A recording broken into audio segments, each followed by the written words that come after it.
buenos días, amigos televidentes. Les damos la más cordial bienvenida a nuestra presentación del programa Punto de Vista del día de hoy. Tenemos como invitado al diputado de la Fuerza del Pueblo, Tobías Crespo, con quien vamos a pasar balance a importantes informaciones y realidades de la República Dominicana. Los saludo como siempre con la hermosura floral del Jardín Ilusiones, su mejor opción para sus eventos familiares y empresariales. Vamos a comerciales, retornamos con nuestro invitado y con todos ustedes.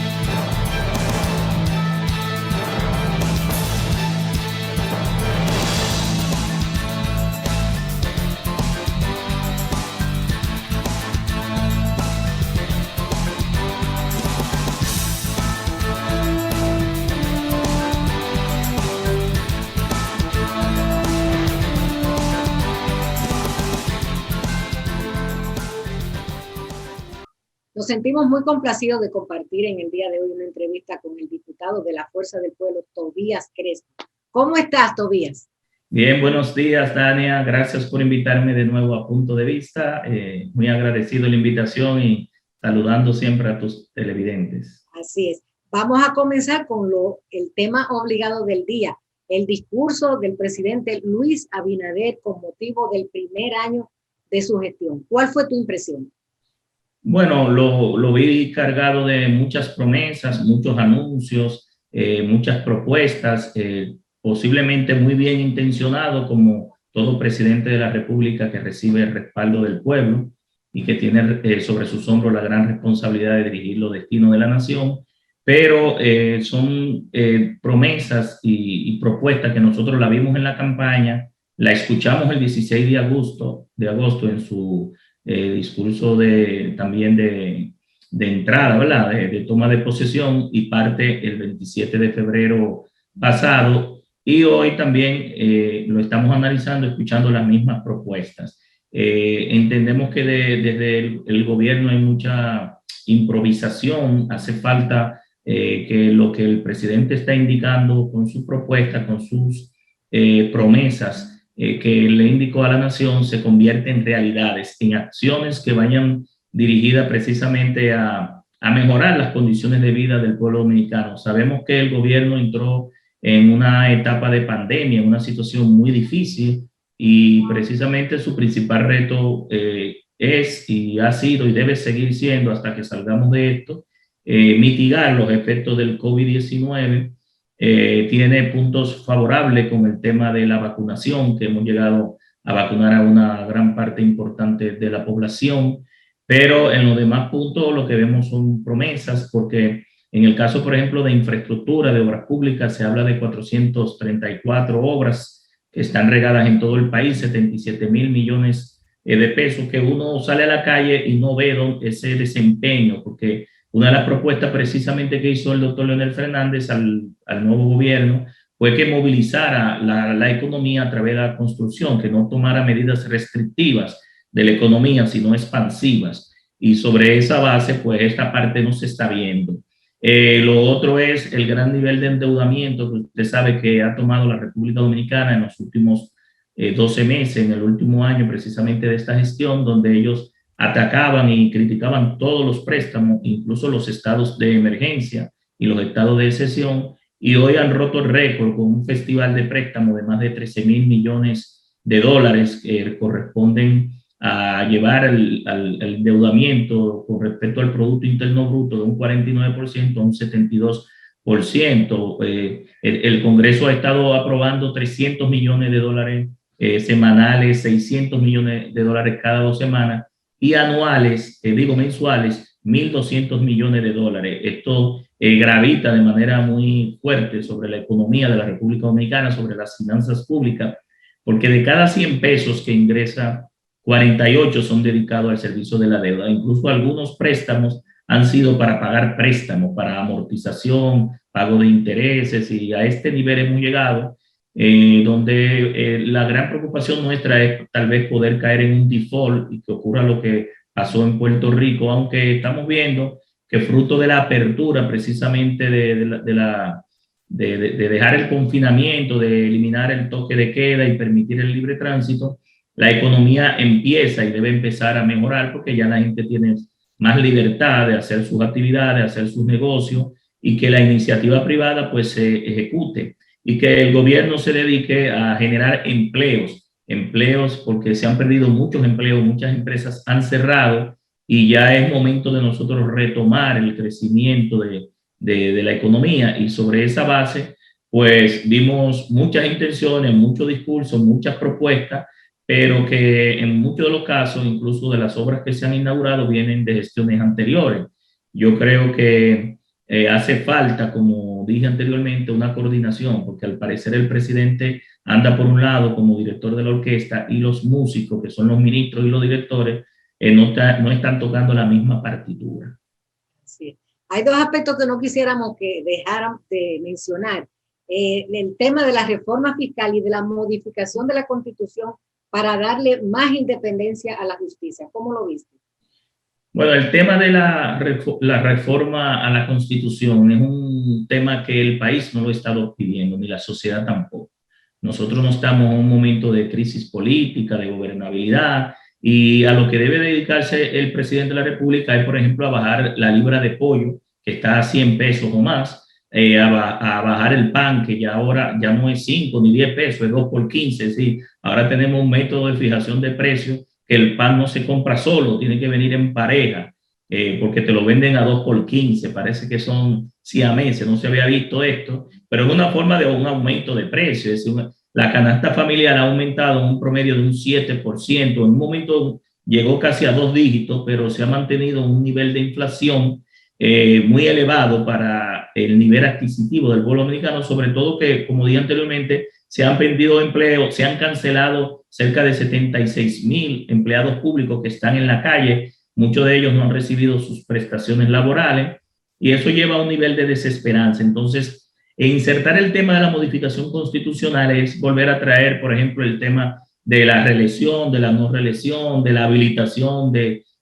pasados presidentes, y entrar un tema de ingobernabilidad política que no es lo que se quiere en este momento de pandemia. Muy por el contrario, él al cerrar su discurso pidió la colaboración de los sectores políticos, sociales, la sociedad civil, religiosa y todo el país para acompañarlo en una serie de reformas que ya se están dando y que yo veo como que pudieran verse como una contrarreforma a las reformas iniciadas en 12 sectores que él habló, que son claves para la economía. Y en el caso de la independencia, Dania, del Ministerio Público y la Justicia, la Constitución no establece. La ley orgánica del Ministerio Público y la ley orgánica de la Justicia y de los tribunales y de las altas cortes establecen esa independencia y va más allá.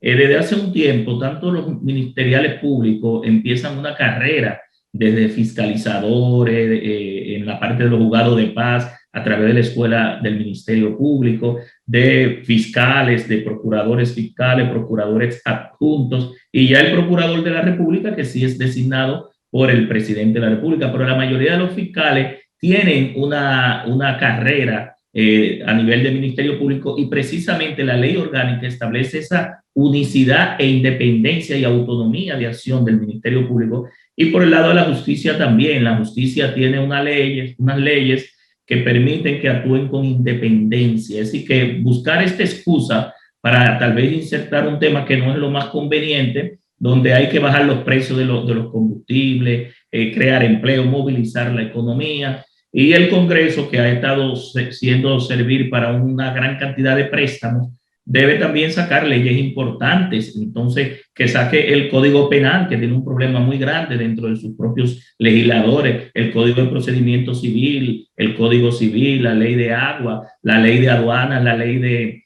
Ordenamiento Territorial, la Ley de Planificación de Regiones Únicas de Planificación, la Ley de Extinción de Dominio. O sea, ya hay muchas normativas que están pendientes que no hay por qué estar tocando la Constitución. Es mi parecer, sin haber analizado lo que hay de trasfondo de este anuncio de modificar o intento de modificar la Constitución, que debo decirle que debe haber un acuerdo de todas las fuerzas políticas. Se necesita la 3/4 parte de los votos, un 75% de los votos para tú poder llevar a cabo esa modificación, que no creo que lo tengamos en un ánimo ahora mismo desde el punto de vista de la clase política. Y en el caso de la reforma fiscal, un tema muy difícil, muy conflictivo, muy espinoso, pero que el gobierno tiene que enfrentar porque se bajaron los ingresos, ellos han aumentado los gastos y sobre todo han llegado a un nivel de endeudamiento que tienen que buscar. Pero aquí mi propuesta al gobierno va de que no sigan poniendo sobre la llaga de la clase media, porque la clase media es la que soporta los planes y las políticas sociales hacia los pobres y las grandes evasiones de los empresarios, ¿verdad? De los que tienen mucho dinero, que muchas veces evaden y que tienen incentivos y beneficios que no lo tienen los demás sectores productivos. Y en ese sentido, creo que en esta pandemia hay sectores que se han vuelto multimillonarios y yo creo que la reforma fiscal debe ir a sacar de los bolsillos de los que más tienen, de los que más pueden aportar, los que han aprovechado esta pandemia, sobre todo las ARS, los supermercados han hecho su agosto en todos los meses, no solamente en el mes de agosto, las clínicas, los laboratorios, el sistema de salud ha movilizado una gran cantidad de recursos y esos ciudadanos, a ellos deben aportar también en esta nueva reforma fiscal. Y más que aumentar impuestos, yo entiendo que deben reducirse ciertos tipos de impuestos que son una retranca, eliminar los subsidios, mejorar la calidad del gasto y ampliar la base impositiva. Eso deben ser los componentes básicos de una reforma fiscal. Sí. ¿Cómo debe ser la oposición en este momento? Bueno, me piden los técnicos que lleguemos a una pausa, te la pregunto en el próximo segmento. Volvemos.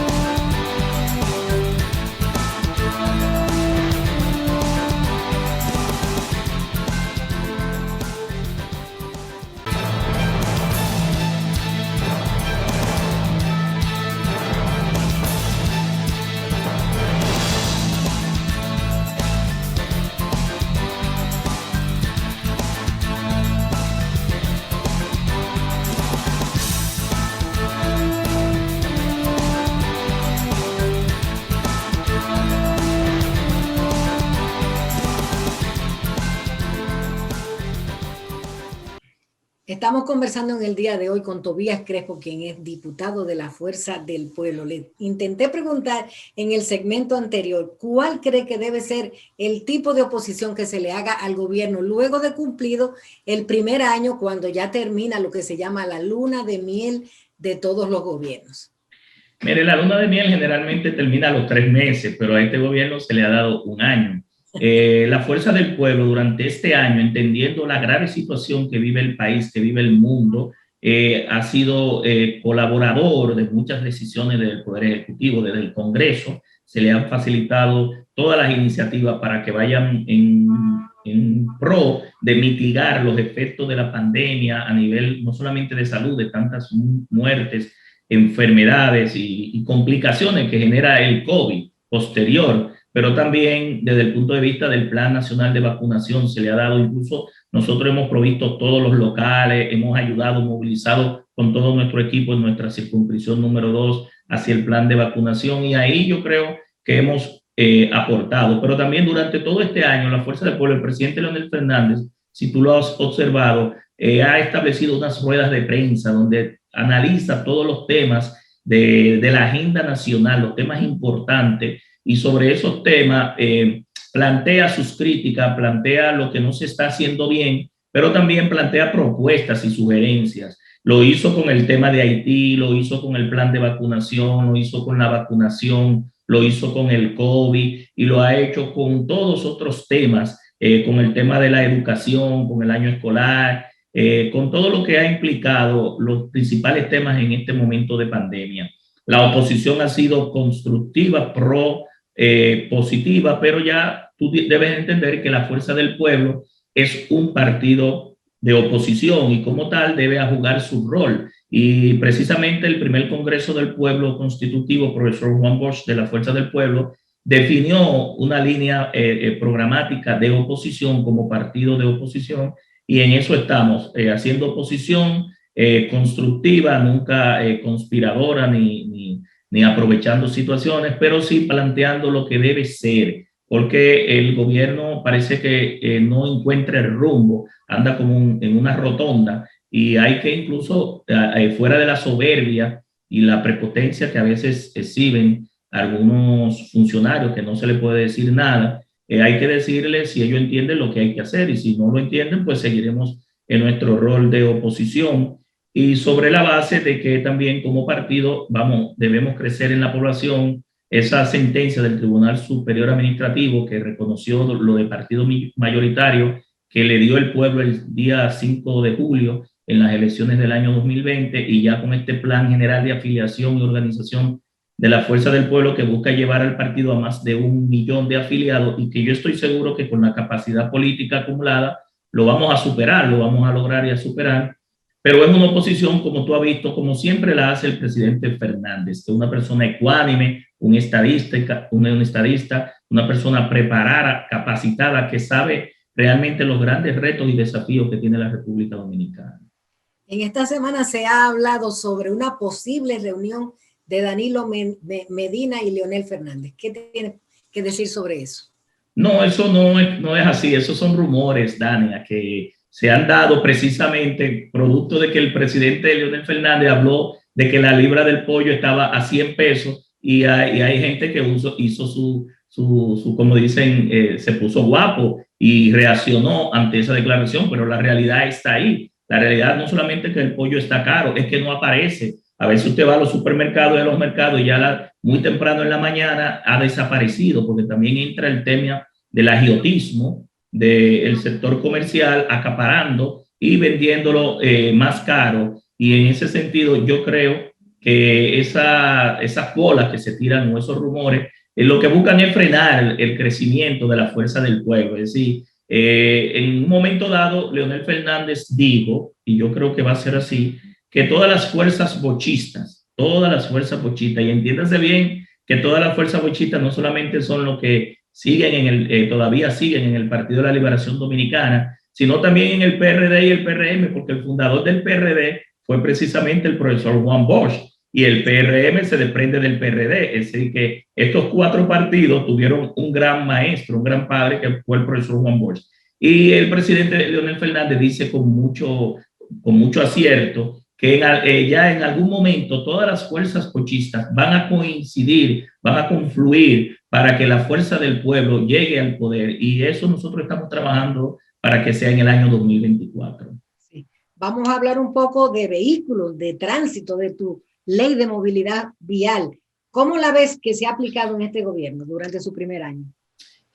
Bueno, lo veo igual que el anterior, no hay avances, muy por el contrario, en este gobierno he visto una contrarreforma. Hemos visto un decreto, que es el decreto 389-21, donde el Poder Ejecutivo crea la Oficina de Movilidad Urbana e Interurbana Sostenible, que a través del Ministerio de la Presidencia pues le quita funciones al Intran, que ya está creado por una ley, le quita funciones y competencia a la OPRE, que era la oficina o es la oficina hasta ahora de este decreto, que estaba encargada de la planificación, el diseño, la construcción, el mantenimiento y la posterior operación de los sistemas de transporte ferroviario, monorrieles, trenes, metro, teleférico, y en el caso específico también de la ONSA, que es un operador del Estado, porque esta oficina va a hacer todo lo que tiene que ver con lo que hacía la ONSA y la OPRE. Entonces, el decreto no influye en nada sobre las operaciones. Ahí vemos duplicidad de funciones, quitándole funciones a instituciones que están por ley y sobre todo, por ejemplo, dándole mandato a instituciones que no tienen por una ley la personería jurídica, por ejemplo, para establecer fideicomiso y buscar financiamiento aunque sí lo tienen las demás instituciones que son adscritas o cabeceras. Y en ese aspecto nuestras expectativas no son muy buenas porque vemos una contrarreforma, un desmantelamiento de lo que era el principio y la filosofía de la ley. Precisamente, Dania, nosotros lo discutimos en el programa, la ley lo que buscaba era eliminar muchas instituciones que de manera caótica, dispersa y atomizada intentaban planificar, dirigir, organizar un sector tan importante para la economía como es la movilidad de personas y de carga, el transporte público de pasajeros y privados, que es una actividad económica, el tránsito, que es un problema para todos los ciudadanos, y la seguridad vial, que también es un problema que lleva a que el Estado gaste miles de millones de pesos todos los años en los hospitales traumatológicos, en el sistema de salud, y que crea grandes trastornos para la República Dominicana. Mis expectativas y aspiraciones en ese sentido no están muy bien afianzadas, porque lo que veo es esa contrarreforma. ¿Y qué sugerencia tú le harías al gobierno en esa materia? Bueno, la sugerencia nuestra es que aplique la ley 6317, que le dé recursos presupuestarios al Intran, mayores recursos a la OPRE, a la ONSA, que establezca el plan maestro, el plan nacional y estratégico de movilidad urbana e interurbana de personas y mercancías, que está ahí, el plan nacional de seguridad vial para reducir los accidentes, que inserte la educación vial en las escuelas, que le dé la voluntad política, se exprese realmente no en palabras, sino en hechos, porque se expresa dándole más recursos presupuestarios a esas instituciones, que capaciten a todo el personal del Intran, de los ayuntamientos, de la Procuraduría, de la ONSA, de la OPRE, porque estas instituciones, la ley daba un mandato para convertirlas en operadores y evitar conflictos de jurisdicción de competencia entre ellas, al Ministerio Público y sobre todo aplicar el régimen sancionador, porque ninguna sociedad cambia de comportamiento ni cambia de cultura si no hay un régimen de consecuencia. El régimen de consecuencia es que lleva a esto. Sí. Y este caos tan grande que tenemos, Tobías, ¿cómo resolverlo? La ley no lo ha podido resolver. ¿Hacia dónde vamos? Bueno, es que los problemas del tránsito se resuelven en la calle, no desde aire acondicionado ni desde oficina. Yo recuerdo cuando fui director general de tránsito terrestre que nosotros salimos a la calle. Fuimos a la calle y logramos resolver puntos críticos, problemas puntuales, que hoy los resultados están ahí. Yo no sé si tú has visto que nosotros pusimos en contraflujo el puente Duarte para todo el que viene de Santo Domingo Este, que use el puente en vía contraria hasta las 9 de la mañana. Y esas medidas están ahí, fueron medidas que nosotros salimos a la calle. El tránsito es probabilístico, no es determinístico, cambia con el tiempo y con situaciones. Entonces las autoridades tienen que estar en las vías, tienen que estar en la calle, identificando los problemas, los entaponamientos, los puntos críticos, los puntos negros, y llevando a medidas puntuales como es la sincronización de los semáforos, la fiscalización, la señalización horizontal y vertical, que los alcaldes cumplan su rol también en la parte de la municipalidad. Es decir, no es creando nuevos entes, yo diría que nuevas entelequias o instituciones fantasmas que de manera provisional lo que van es a romper la institución, a manejar recursos, porque yo sé que el objetivo es manejar presupuestos, que esos presupuestos los tienen que manejar las instituciones que ya están definidas en la Constitución y la ley. Y ahí van mis recomendaciones. Yo siempre he estado presto, Dania, a dar las recomendaciones y sugerencias, y las hacemos a cada rato en cada uno de los programas y de las participaciones. ¿Cómo está la aplicación de multas y el aporte a los ayuntamientos sobre ellas? Bueno, nosotros precisamente en esta semana depositamos un proyecto de ley que cambia el esquema de las multas, baja las multas de tránsito en un 75%. Tú recordarás que el salario mínimo se llevó a 10,000 pesos y eso encareció las multas y se hace imposible para muchos ciudadanos, pero entendemos que el sistema de multa debe entrar, no las multas pírricas que se pagan ahora. Pero también estamos distribuyendo recursos hacia las alcaldías. El 40%, si la violación es en la municipalidad, nosotros entendemos que el 40% debe ir a la alcaldía, el 20% al Intran, el otro 20% a la DGC y el 20% a la Procuraduría. Si se viola en una carretera, en una autopista, en un corredor que no es la municipalidad, pues no le toca nada al ayuntamiento y se distribuye entre las tres instituciones. Es decir, que yo creo que por ahí debe dársele mayores recursos también a los ayuntamientos, y en eso estamos, sometimos ese proyecto de ley. Cómo no, bueno, pues con esta sugerencia vamos a despedir esta interesante entrevista de Tobías Crespo, diputado de la Fuerza del Pueblo. Agradecerte a ti que hayas estado con nosotros. Gracias.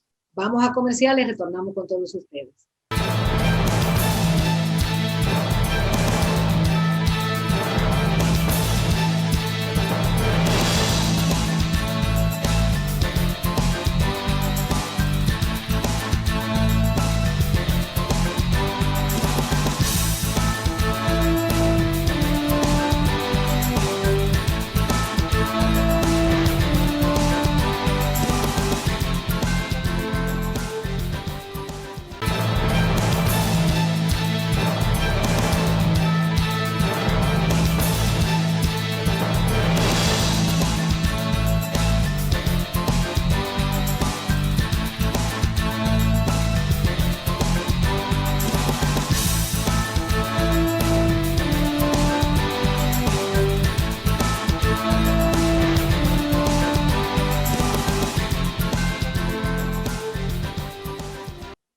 Amigos televidentes, muy buenos días y como siempre nuestra gratitud por la compañía que nos hacen para llegar a sus hogares en otra propuesta de palpitar económico de puntos de vista. Hoy tenemos la compañía del economista Iván Rodríguez, con quien vamos a conversar sobre la economía dominicana en el primer año del gobierno de Luis Abinader. Muy buenos días, Iván, ¿cómo te sientes? Buenos días, Héctor. Muy bien. Bueno. Perfectamente en salud. Qué bueno, eso es lo que cuenta. Iván, vamos a hacer un balance diría yo, de debilidades y fortalezas de la economía dominicana desde el 16 de agosto del 20 al 21. Muy buenos días, Héctor, y a toda tu audiencia en un programa que ya es mayor de edad por muchos años. No podemos analizar la situación económica del gobierno que inició en agosto sin observar que se inició un gobierno en medio de una de las situaciones económica y sanitaria más complicada que ha vivido la humanidad en el último siglo. Es decir, nadie había gobernado, nadie, absolutamente nadie vivo había estado bajo una situación como la que le ha tocado a los gobernantes del 2020 hacia la fecha. Eso cambió el panorama al mundo. Creó crisis de oferta, creó crisis de demanda, produjo recesión, decenas y decenas de millones de desempleados en las economías del primer mundo por países, 1 millón y algo aquí en la República Dominicana, quiebra de empresas grandes, quiebra de empresas medianas, quiebra de empresas pequeñas. Es decir, un ambiente complicado para un ejercicio de gobierno. De todas maneras, la economía dominicana se benefició de un largo periodo de robusto crecimiento y de consolidación de sus cuentas públicas, y eso, al entrar la pandemia en República Dominicana, vamos a decir que en el mes de abril del año 2020, pues agarró a la economía con buenos indicadores, buenas reservas internacionales. Las reservas internacionales estaban en 10.000 millones de dólares en el momento en que la pandemia entró al país. Las finanzas públicas iban bastante bien. La economía había crecido el año inmediatamente anterior en más de un 6%, y las proyecciones para ese año era de un crecimiento de un 7%. De manera que había estabilidad cambiaria con una depreciación por debajo del promedio de América Latina. Teníamos niveles de endeudamiento altos. Ese nivel de endeudamiento lo hemos venido teniendo desde hace ya más de 10 años. Sí, ha habido una senda de endeudamiento que han venido poniendo en un riesgo de la sostenibilidad fiscal, pero era manejable la deuda porque, y eso es un crédito que hay que darle a los gobiernos de la República Dominicana, digamos que a los gobiernos desde el 1996 para acá, y digo desde el 1996 a la fecha, porque sabemos que el periodo de gobierno del doctor Joaquín Balaguer, el endeudamiento era fundamentalmente vía emisión de dinero inorgánico a través del Banco Central, es decir, endeudamiento interno. Pero el endeudamiento externo del 96 a la fecha ha sido bien controlado, no ha habido nunca moratoria de deuda de parte del país. Los gobiernos han honrado su compromiso. Los indicadores de riesgo, los indicadores de cambio, los indicadores de horizonte, de tiempo de la deuda pública en los últimos 8 años han venido mejorando de una manera muy significativa, y de la gestión del presidente Abinader, pues encontró una buena gestión de deuda. Encontró una deuda alta. La deuda en el 2020 ya había sobrepasado los umbrales críticos, es decir, teníamos una deuda de más de un 50%, pero la pandemia obligó a todos los gobiernos, nosotros no somos la excepción, a fondearnos en los mercados financieros emitiendo deuda, fundamentalmente porque hubo alivios tributarios. ¿Y a quién se le ocurría en medio de esa crisis aumentar presión tributaria a través de figuras impositivas? Al contrario, los gobiernos del mundo entero lo que hicieron fue acudir a través de flexibilización en el pago de los tributos a los actores económicos. Y nosotros en ese sentido podemos decir que aplicamos política tanto de alivio monetario como de alivio tributario muy consistente. La protección social fue un elemento fundamental que también el gobierno del presidente Luis Abinader heredó. Los programas de PATI, fase 1, fase 2, quédate en casa, fueron programas que contribuyeron a los resultados fiscales de un déficit superior al 7% al cierre del 2020.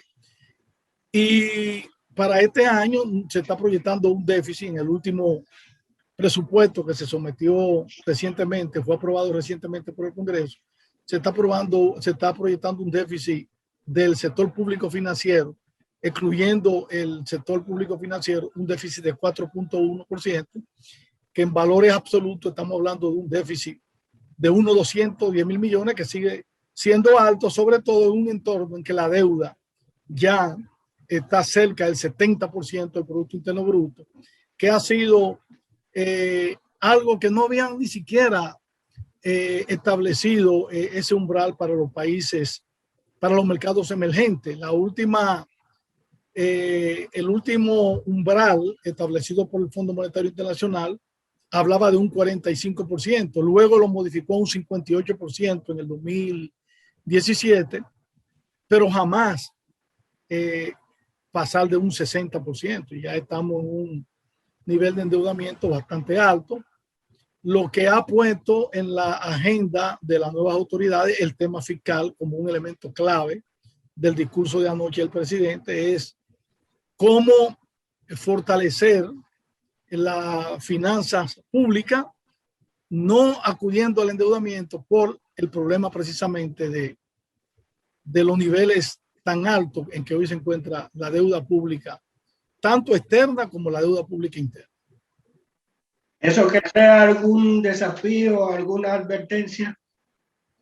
Claro, el gobierno, el presidente lo dijo anoche, es indispensable que el gobierno someta con vigencia a partir del 1 de enero del año que viene una reforma en los impuestos. Lo que no sabemos es si va a ser una reforma fiscal integral, porque una reforma fiscal integral implica definitivamente entrarle al tema de los subsidios, tanto lo contenido en el Código Tributario por concepto de exenciones al impuesto sobre la renta, al ITEVI, al IPI y a los selectivos al consumo, sino también los llamados gastos tributarios, que son los ingresos dejados de percibir para subsidiar sectores de la economía, hidrocarburos, zona franca, salario mínimo exento, turismo, producción de cine, compra por internet, etcétera. Estamos hablando de que el gasto tributario en la República Dominicana, estimado para este año 2021, ronda los 217 mil millones de pesos, alrededor de un 5% del Producto Interno Bruto. Entonces, habría que ver cómo se producen, digamos que reingeniería dentro de la estructura del gasto tributario, porque el problema no solamente es aumentar impuestos. Yo pienso, soy de lo que opina, siempre he opinado, y en tu programa lo he manifestado muchas veces, que el sistema tributario dominicano es un sistema tributario complejo por la alta cantidad de exenciones y subsidios que contiene el sistema. Es un sistema que no es suficiente precisamente porque esas distorsiones generan unos altos niveles de evasión. Evasión por el lado del impuesto sobre la renta, sobre un 60%, y evasión por el lado del ITEVI, que son los dos tributos que aportan alrededor del 70% a las recaudaciones tributarias del país, de más de un 42%. Entonces, con evasiones tan altas, más niveles de informalidad en la economía que se acercan al 60%, es muy complicado tú tener una presión tributaria que te permita financiar gasto público sin acudir al tercer mecanismo que usan los gobiernos para financiar sus operaciones, que son los préstamos internos y externos. Entonces tenemos el tema. ¿Qué vamos a hacer? Tenemos impuestos sobre la renta bajo. Iván, esa respuesta que tú mismo estás exponiendo, quiero que me la des, o nos la dé a mí, a los televidentes, en el próximo segmento. Vamos a hacer una breve pausa comercial.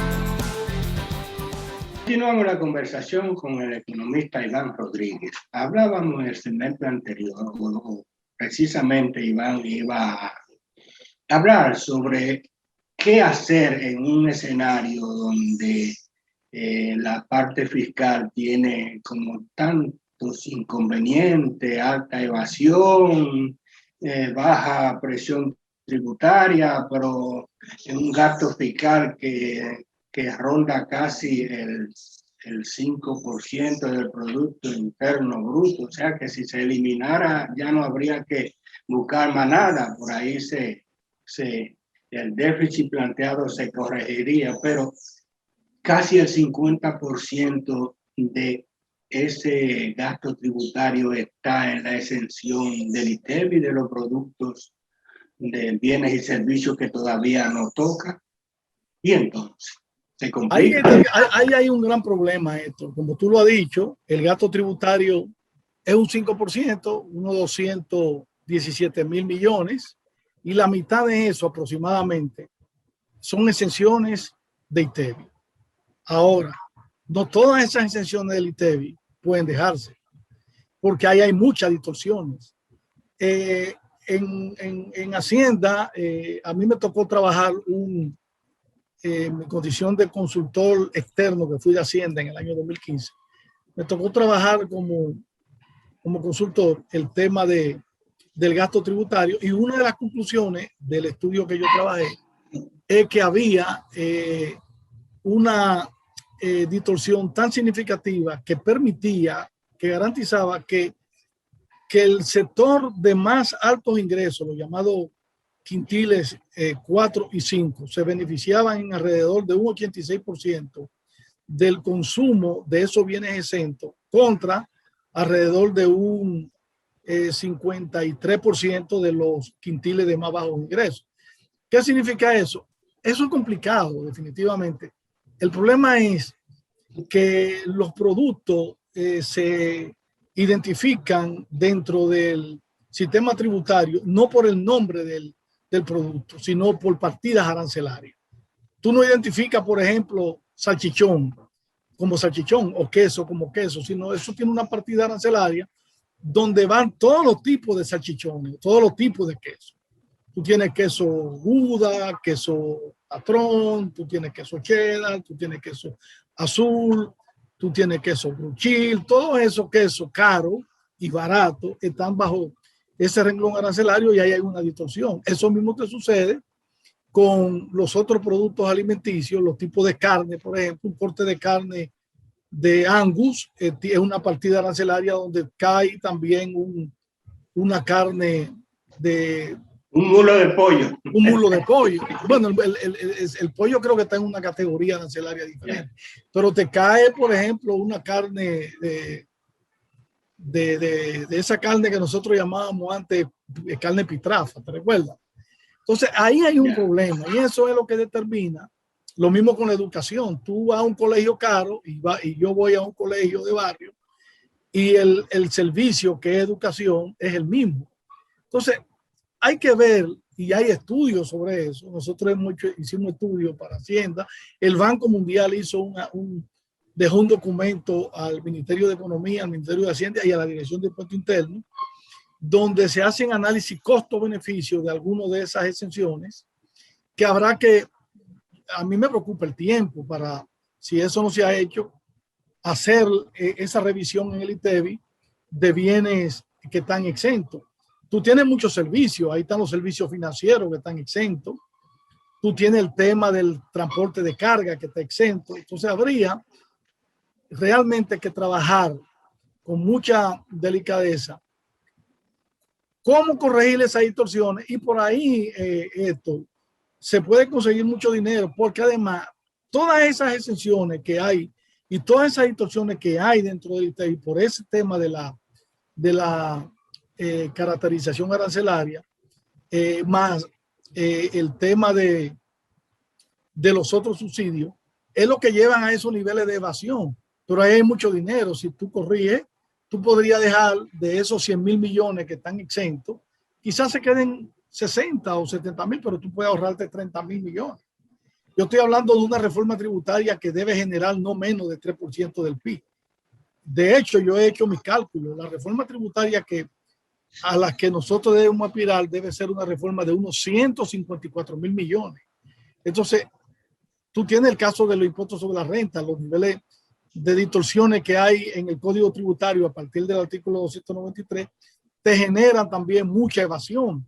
Se habla de una evasión de un 60% en el impuesto sobre la renta de las empresas.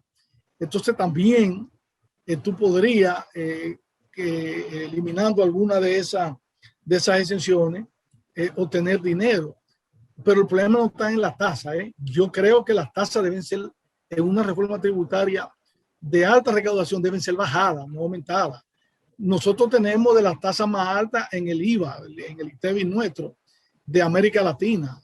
Eso hay que bajarlo es un 18%, debía ser un 16% ya, porque cuando la ley 253.12 se estableció que provisionalmente subirían uno hasta llegar a 16, el del 18 bajaría, pero estaba sujeto a una condición que no se ha cumplido y se han quedado. Ahora tenemos dos tasas. Correcto. Entonces, ese es un problema que también crea complejidad en el sistema. Entonces tú tienes los otros subsidios, los otros gastos tributarios que tú vas a tener que someter a un análisis costo-beneficio. ¿Cuáles le dan realmente aporte a la generación de empleo? ¿Cuáles generalmente aportan a una mejor distribución del ingreso? ¿Cuáles realmente contribuyen a la creación de divisas?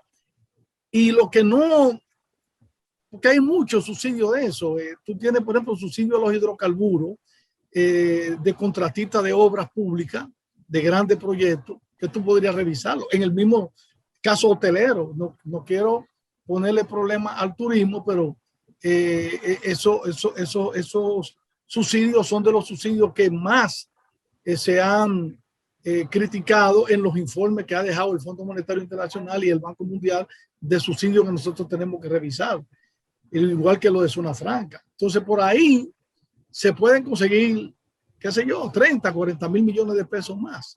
Y el otro es la calidad del gasto, que ha sido una promesa de campaña del actual gobierno. Yo no lo he visto todavía, lamentablemente debo decirlo, porque si tú ves, por ejemplo, lo que se ha gastado en el primer semestre de este año, donde están las partidas más sujetas a dispendio, como dice el gobierno, y a despilfarro y etcétera, que es el renglón gasto de consumo. En el primer semestre de este año se ha ejecutado todo lo que se ejecutó en el año 2020.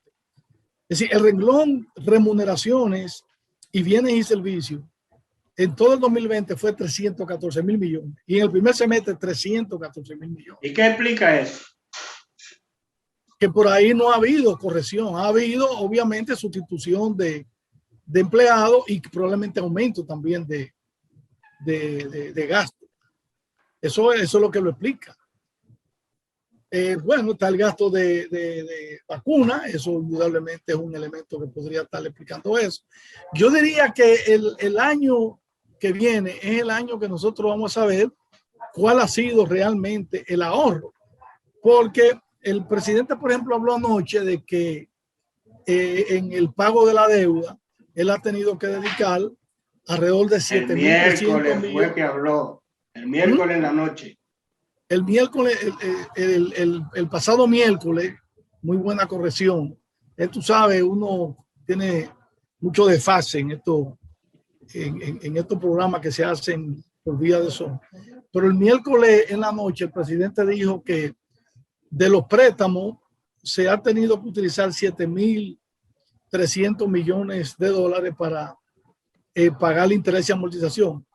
De todas maneras es una cifra alta, no es 7.300, son 6.000, yo lo tengo aquí, se han pagado 6.362, o sea, 1.000 millones menos, pero eso es apenas un 10% de la deuda consolidada y un 13% de la deuda del gobierno central. Además, eso es lo que ha hecho que los gobiernos de la República Dominicana tengan su rating de riesgo bastante aceptado en los organismos, en los mercados financieros internacionales, que él dijo que heredó una deuda y que está pagando una deuda heredada, pero es una deuda que viene desde que la República Dominicana es república. O sea, los gobiernos dejan eso. Lionel heredó la deuda de Balaguer, Balaguer heredó la deuda de Jorge Blanco heredó la de Guzmán, Guzmán heredó la de Balaguer, Balaguer heredó la de el Triunvirato heredó la de Trujillo, Trujillo hizo una renegociación. Pero esa deuda que nosotros tenemos hoy es una deuda que se la vamos a dejar mañana o en el 24 o en el 28 a otras autoridades. Eterna y externa. Bueno, Iván, gracias por aceptar nuestra invitación. Espero incluso que ya cuando se defina este muñeco, que parece que será pronto, estemos aquí nuevamente para hablar sobre ese ya inminente proyecto de reforma fiscal o tributaria, cual que sea, pero estás invitado para que los analicemos por esta sección. Un abrazo. Ok, y a ustedes, amigos televidentes, como siempre, la cita para otro punto de vista el próximo domingo. Hasta entonces.